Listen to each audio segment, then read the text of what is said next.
पुढची बातमी बघूयात। पुन्हा एकदा उद्धव ठाकरे यांच्या बॅगांची आजही तपासणी करण्यात आली आहे। औसा हेलिपॅडवरती उद्धव ठाकरे यांच्या बॅगांची तपासणी करण्यात आल्याचं कळतंय।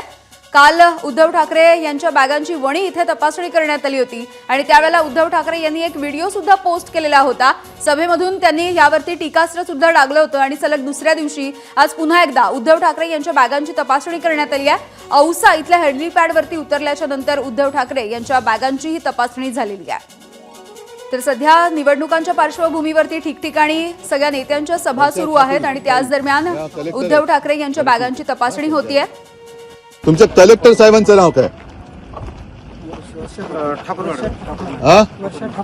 वर्षा ठाकूर ताई या कलेक्टर आहेत।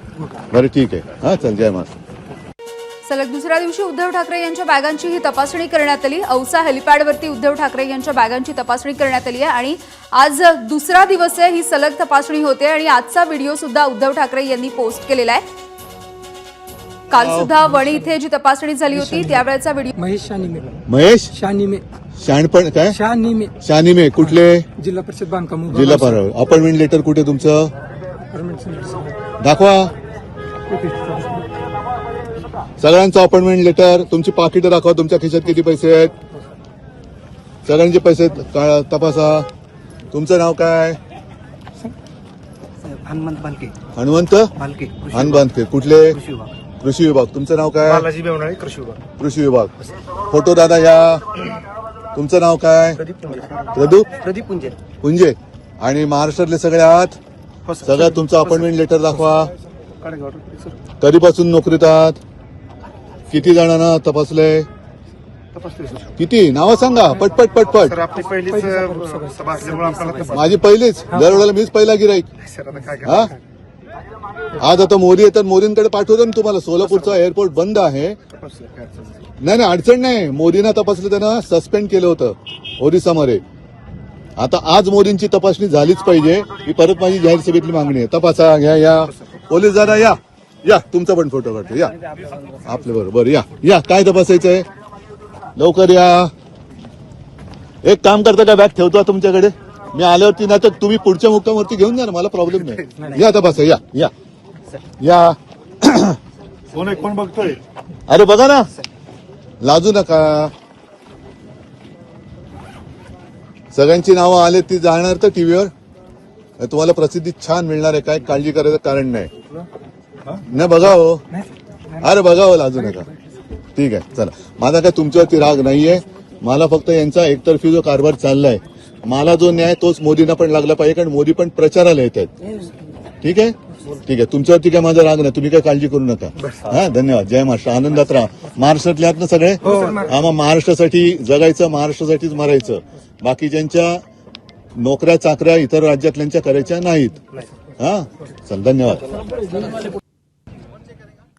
याविषयी बोलूयात, आमचे प्रतिनिधी वेदांत नेब आपल्या सोबत आहेत। वेदांत, आपण हे दोन व्हिडिओ बघतोय, काल वणीमध्ये तपासणी, आज औसामध्ये तपासणी। उद्धव ठाकरे यांनी काल आणि आज हे दोन्ही व्हिडिओ शूट केलेले आहेत। यावेळी जिल्हाधिकारी किंवा निवडणूक आयोगाचं असं म्हणणं आहे किंवा थेट प्रशासनाचं असं म्हणणं आहे की आम्ही प्रत्येक नेत्याचे अशा प्रकारे तपासणी करत आहोत। मात्र उद्धव ठाकरे यांनी परत एकदा दाखवलंय की काल वणी हेलिपॅड इथे त्याची तपासणी करण्यात आली, त्यांच्या सगळ्या बॅगा चेक करण्यात आल्या आणि आज जेव्हा औसाला सभा होती त्याच्या आधी जेव्हा हेलिपॅडवर उद्धव ठाकरे आणि सगळे त्यांच्या सोबतचे उतरले तेव्हा पुन्हा एकदा ही तपासणी करण्यात आली आहे। त्यांचं असं म्हणणं आहे की फक्त विरोधकांची तपासणी केली जाते किंवा स्वतः उद्धव ठाकरेंची तपासणी बॅगांची केली जाते। अशीच जे तपासणी आहे ती जे सत्ताधारी आहेत, मग नरेंद्र मोदी असतील किंवा अमित शाह असतील किंवा मग मुख्यमंत्री उपमुख्यमंत्री असतील। वेदांत काही क्षणांसाठी तुम्हाला थांबवते। शिवसेनेच्या उपनेत्या सुषमाताई अंधारे आपल्या सोबत जोडल्या गेल्यात। सुषमाताई, हा एक नवा व्हिडिओ समोर आलाय। आज सलग दुसऱ्या दिवशी औसा हेलिपॅडवरती उद्धव ठाकरेंच्या बॅगांची तपासणी झाली आहे। मी कालही म्हटलं होतं आणि पुन्हा एकदा आज पुन्हा सांगितलं पाहिजे की निवडणूक आयोगाने जी आचारसंहिता घालून दिली आहे त्या आचारसंहितेचा आम्ही सन्मान केला पाहिजे। आणि त्या आचारसंहितेत जी काही नियमावली असेल, मग कधी बॅग तपासणे, कधी गाडी तपासणे किंवा प्रवास करताना रस्त्यावर त्यांनी वाहन परवाना विचारणे, या सगळ्या गोष्टींचं आम्ही पालन केलं पाहिजे। आम्ही कायद्याचा सन्मान आणि त्यासाठी निवडणूक आयोगाला सर्वतोपरी सहकार्य करायला तयार आहोत। मात्र ही आचारसंहिता फक्त आमच्यासाठीच आहे की सत्ताधाऱ्यांसाठी पण आहे, याचं जरा उत्तर त्यांनी द्यायची गरज आहे। कारण ज्या पद्धतीने हे सगळं सत्र चाललेलं आहे त्यावरून ठरवून सन्मान्य पक्षप्रमुख उद्धव साहेबांना टार्गेट करण्याचा हा प्रकार आहे.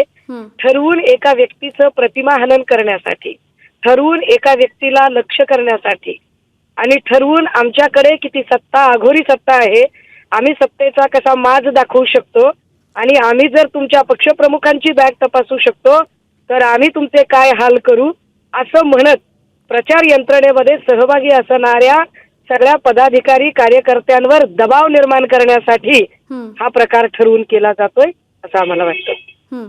सुषमाताई, मात्र एकीकडे ही बॅगांची तपासणी सुरू असताना अशी सुद्धा प्रतिक्रिया येते, म्हणजे अजित पवारांनी म्हटलंय किंवा प्रकाश आंबेडकरांनी म्हटलंय की त्यामध्ये एवढं काही इश्यू करण्यासारखं नाहीये, कारण आमच्या सुद्धा बॅगांची तपासणी झालेली होती.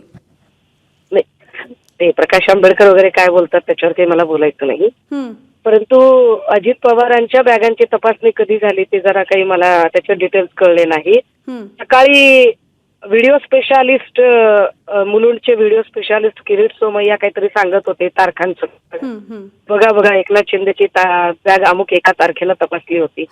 तर मी जरा आठवण करून दिली पाहिजे आणि एबीपी माझ्याच्या माध्यमातून सांगितलं पाहिजे की एकनाथ शिंदे यांची बॅग तपासताना तिथे सगळ्या प्रकारचा मीडिया हजर होता. म्हणजे ठरवून मीडियाच्या समोर ते नॅरेटिव्ह सेट करण्यासाठीच बघा आमची बॅग तपासली होती हे सांगण्यासाठी तुम्ही ठरवून तो सगळा फार्स घडवून आणला. परंतु पक्षप्रमुख उद्धव साहेबांची बॅग काल तपासताना तिथे कुठलाही मीडिया नव्हता. जो व्हिडिओ रेकॉर्ड केला तो स्वतः उद्धव साहेबांनी केला होता आणि तो व्हिडिओ कित्येक चॅनलना काल उशिरापर्यंत मिळाला सुद्धा नव्हता. म्हणजे ठरवून उद्धव साहेबांना त्रास देणे किंवा कदाचित मला तर अशी भीती वाटते की ठरवून त्यांच्या बॅग मध्ये जरी काही नसलं तरी एखादी वस्तू आढळली असं सुद्धा ही माणसं सांगू शकतात. पण जी माणसं इथं बॅगा तपासतात ती माणसं शहाजी बापूच्या गाडीमध्ये 25 कोटी रुपये सापडले, त्या 25 कोटीचं पुढे काय झालं, पैसे कुठून आले, कुणाचे होते, ह्या पैसा घेऊन जाताना शहाजी बापूचा भाचामध्ये काय करत होता त्या गाडीमध्ये, शहाजी बापूचं काय हातील काय झाडी काय डोंगरवाला व्हिडिओ ऑडिओ जो व्हायरल झाला त्या व्हायरल व्हिडिओ मधला तो जो मुस्लिम कार्यकर्ता आहे हा कार्यकर्ताच बरोबर त्या गाडीमध्ये कसा काय होता, ठीक आहे, या सगळ्यांवरती काहीच अजूनही गद्दार गँगकडनं उत्तरं आली नाही. त्याचं काय, आपण अपेक्षा करूया सुषमाताई त्यांच्याकडून सुद्धा याचं उत्तर येईल. खूप खूप धन्यवाद तुम्ही प्रतिक्रिया दिलीत यासाठी. एबीपी माझा, उघडा डोळे बघा नीट.